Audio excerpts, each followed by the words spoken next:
Hello and welcome back to the Essex Allotment Farm. For those who don't know me or the channel, my name's Alex. I'm the founder of the Essex Allotment Farm, and we're here on the main farm site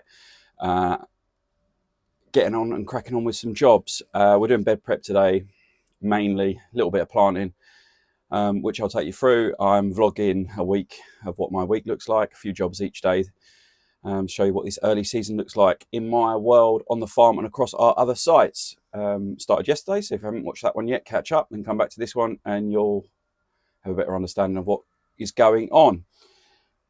Anyway, emergency stop off at Salco Builders Warehouse this morning to replace a wheelbarrow that needed replacing. One of them is past its best and needed replacing, so we've done that this morning. And yeah, I'm going to jump straight into the jobs. I'm going to start with a little bit of watering some wildflowers and talk to you about the bee setup that is going to be in place by the end of April. So let's crack on with some jobs, and I'll speak to you in a bit. Well, I'm going to talk to you about bees and honey this year. So I don't know if you can see this in the back of the shot, but this is the Nucci hive that we've had working with the Nucci Hive Company, and we've had that on the farm for 2 summers now, and we've sort of been hobbying or keeping bees as like a hobby, really. We did sell some of our honey to see what it was like and how easy it was to produce and sell. But this year we're going to take it a little bit more seriously. So the guys at Nucci Hive, I've got a sister company, and they're creating a more traditional style hive, and we're going to purchase a few or a couple off of them and move into sort of honey production on a bit more of a bigger scale this year. And so what I'm doing now, obviously I'm watering, but the first job of the morning is in preparation for April when the hives will arrive, and end of April when the bees arrive. I've sown about 25 meters of wildflower seed along this back wall here. The hives will remain in the same place. Jig it out, extend it out by a couple of meters to add in some extra hives, or a few meters, and then all the way down this stretch of the back fencing, where it's quite challenging to grow at this very top end, because obviously we've got big root systems underground from these trees and this hedgerow. We are going to just use this back wall here to sow some wildflower seed. And well, we've sown the wildflower seed, and we're hopefully going to grow a nice stretch of wildflowers. We've just used a pollinator mix. We're not a flower farm. We don't really know what we're doing when it comes to flowers.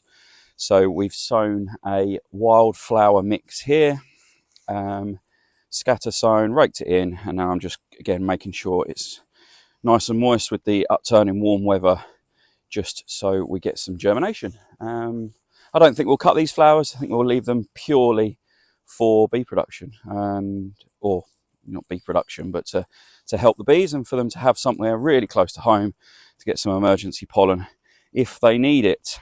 But those that know anything about beekeeping know that they go sort of three-ish miles, up to 3-ish miles out, and being in the middle of a huge agricultural area of Chelmsford and Essex, there's plenty all season round for them to go and collect their pollen from. So yeah, that's what we're doing this morning. Okay, so that was the first job of the morning done. Pretty simple, brainless job, but it gives you an insight into what I'm going to try and create up that top area there. So yeah, like I said, we're going to start off with 1 or 2, maybe 3 extra hives, bring in some more bees. It will help pollinate, and the farm will be able to produce honey from them, and have it as an additional thing for our veg box customers and farmers markets.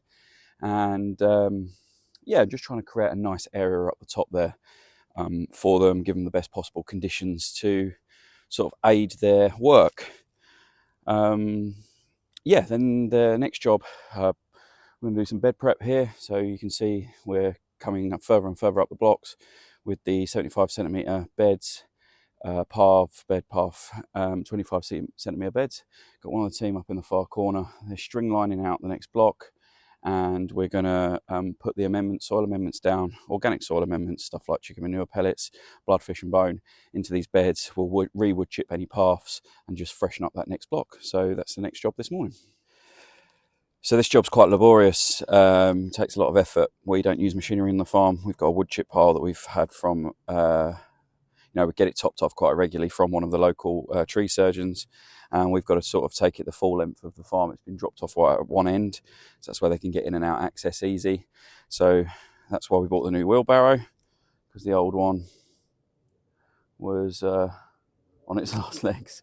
It's just one of them, I should say. We've got more than one wheelbarrow here, but this has been here since the beginning, so the tyres absolutely had it. It's got a massive, great big dent in it where I was moving a big log and it was too heavy for it. So yeah, that is past its best. While I was doing that, I did have a little thought. So it's not the most exciting time of year. Obviously, we're not cropping anything currently. There's no real plants to show you other than seedlings. So one thing I thought of is, if you've got any questions, let's start getting them in, and I'll either do a Q&A or I'll answer them throughout the videos that I do this week. That can be about growing, that can be about the farm, my business, whatever you like, and it will just give me something to talk about during the week on these vlogs. Okay, so this is the block that we did at the back end of last week, but we hadn't amended the beds. So this is just a concentrated bloodfish and bone pellet, which is kind of activated by moisture, and we're just spreading it in the beds, and we're due rain tomorrow, so hopefully that will start adding some nutrients to the ground, and we'll be planting out in these beds next week, so the timing should be nice. I don't mind doing this job. Again, it's nice and chilled out job to do on a Tuesday morning, and it just gives me time to have a think about what's next and keep my eyes on the beds. So pick out any weeds, look at the soil condition, stuff like that. That's one of the advantages of farming by hand, is you get up close and personal with everything. You have a closer look and a better overview of what's going on in your soil and in your beds, and you see things earlier, and therefore you're quicker to deal with any issues that you might come across. So that's what I try and do when I'm watering by hand and when I'm adding amendments like this.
I've jumped in the shed because it's looking a bit gloomy out there. We might even get some rain. Anyway, you saw me do the soil amendments, which I've talked about. What did we do next? Then we did some bed prep and some bed shaping. So that's just the basic outliers of the bed. You can see my help was stringing up, and then we were wood chipping the path. So we did that for a couple of hours to get another block all set up. There's no amendments gone in that bed yet. We'll do that as and when.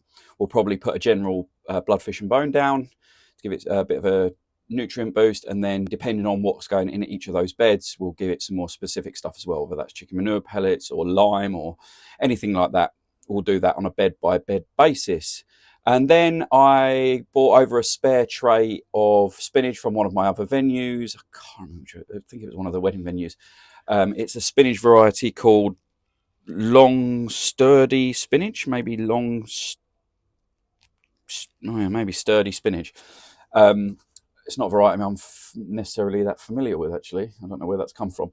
Anyway, we do quite a lot of plant swapping, so we oversow at most of our sites where we consult for, so that we make sure that we deliver. Obviously, if we have good germination, like we have had with this spinach, we just bring the spares over to the farm. That's an agreement I've got in place with all the people that I work with or work for. And it works quite nicely, because then if they have a crop failure over there, we can also help them out with a few bits from the farm. So that's great. It keeps it nice and relaxed, and it's not such rigid lines, and we can help each other out when we need to. So that's good. So a productive day, not the most exciting day, but a productive day nonetheless. I'm going to end the vlog there. If there's any questions, like I said earlier, give me a shout. Keen to do like a Q&A towards the end of the week, or maybe I'll answer some of the questions as the week goes on, just to give this content a little bit of something different. That can be about growing, that can be about the business, whatever you like, really. Other than that, I'm going to call it a day. So have a good one, like, subscribe, do all that stuff that helps my channel grow. It sounds generic because I say it at the end of every video, but I do mean it, and it really helps me out. Until